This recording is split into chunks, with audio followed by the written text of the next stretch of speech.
আসসালামু আলাইকুম দর্শক বন্ধুরা। আওয়ামী লীগ সরকারের পতনের পর মূলত ছাত্র আন্দোলন বা ছাত্র জনতার গণ অভ্যুত্থানের মাধ্যমে আওয়ামী লীগ সরকারের পতন হয়। আর এই পতনের পর অলরেডি আমাদের বাংলাদেশে গঠন হয়ে গেছে অন্তর্বর্তীকালীন সরকারের। তো এই অন্তর্বর্তীকালীন সরকার নিয়ে ইতিমধ্যেই কিন্তু বিবৃতি প্রকাশ করেছে যুক্তরাষ্ট্রের পররাষ্ট্র দপ্তর। এছাড়াও বিবৃতি প্রকাশ করেছে ইউরোপীয় ইউনিয়ন ইউ যে আছে, তারা ইতিমধ্যেই বাংলাদেশ সম্পর্কে বা বাংলাদেশের রাষ্ট্র পরিচালনা সম্পর্কে তারা বিবৃতি দিয়েছে। তো তাদের এই বিবৃতিতে আসলে কি ছিল বা কি বলেছে যুক্তরাষ্ট্র বর্তমান বাংলাদেশ নিয়ে, সেই বিষয়টাই আজকে আপনাদের সামনে তুলে ধরার চেষ্টা করব। দর্শক বন্ধুরা, 17 সদস্য বিশিষ্ট একটি অন্তর্বর্তীকালীন সরকার গঠন হয়েছে ডক্টর মোহাম্মদ ইউনূস সাহেবের নেতৃত্বে, এবং প্রধান উপদেষ্টা ইউনূস সাহেব ছাড়াও ছাত্র আন্দোলনের সমন্বয়ক 2 জন আছেন তাদের এই সদস্যতে, এবং বাকি যারা আছেন মোটামুটি সবাই অরাজনৈতিক দলের বলতে পারেন, যে বিশেষ কোনো দলীয় রাজনীতি বা এইরকমটা নয়।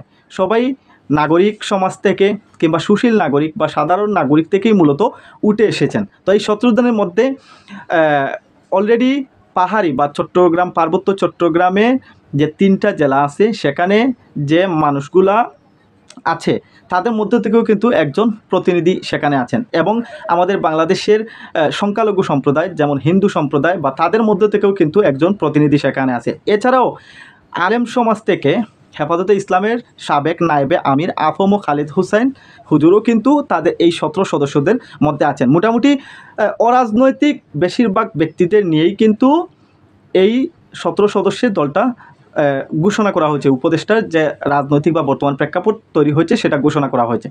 এখন এটাকে আসলে কীরকমভাবে দেখছে যুক্তরাষ্ট্র কিন্তু কালকে ডক্টর ইউনূস সাহেবের নেতৃত্বে এই নতুন অন্তর্বর্তীকালীন সরকার শপথ গ্রহণ করার আগেই তারা কিন্তু একটা বিবৃতি দিয়ে দিয়েছে। যুক্তরাষ্ট্র তাদের স্পষ্ট মনোভাব এখানে প্রকাশ করেছে। তারা জানিয়েছে বাংলাদেশের এই যে অন্তর্বর্তীকালীন যে সরকার রয়েছে সেই সরকারের সাথে দীর্ঘমেয়াদী একটা কাজ করতে চায় তারা, এবং বাংলাদেশের এই যে বর্তমান পরিস্থিতি নিয়ন্ত্রণে আনতে, শান্তি শৃঙ্খলা ফিরিয়ে আনতে তারা এই অন্তর্বর্তীকালীন সরকারের সাথে একযোগে কাজ করতে চায়। এবং গতকাল শপথ গ্রহণের পর যে ভাষণ দিয়েছেন ডক্টর মোহাম্মদ ইউনূস সাহেব, ওনার ভাষণে কিন্তু আসলে এই বিষয়টা ফুটে উঠেছে, সবাইকে নিয়ে সমন্বিতভাবে এই দেশটা পরিচালনা করার। কিন্তু এখানে একটা গোপন এবং একটা মেসেজ আছে, যেটা হয়তো এখন না হোক আর 3 মাস কিংবা 1 বছর পর আস্তে আস্তে আসলে সবার সামনে বেরিয়ে আসবে। এবং ইউরোপীয় ইউনিয়নও কিন্তু যুক্তরাষ্ট্রের সুরে সুর মিলিয়ে কিন্তু বলেছে এই অন্তর্বর্তীকালীন সরকারকে তারা সব রকমের সহযোগিতা করবে বাংলাদেশের শান্তি শৃঙ্খলা ফিরিয়ে আনতে, এবং তারা দীর্ঘমেয়াদী কাজ করতে চায়। তার মানে এটা স্পষ্ট যে এই অন্তর্বর্তীকালীন সরকার একটা দীর্ঘমেয়াদী পরিকল্পনা নিয়েই গঠিত হয়েছে, এবং বাংলাদেশের যে গণতান্ত্রিক প্রক্রিয়া বা নির্বাচন, এগুলো আস্তে আস্তে আরও অনেক সময় লাগবে। যদি এই বিষয়টা থেকে আপনি কিছু আন্দাজ করতে পারেন তাহলে অবশ্যই কমেন্ট বক্সে কমেন্ট করে যাবেন।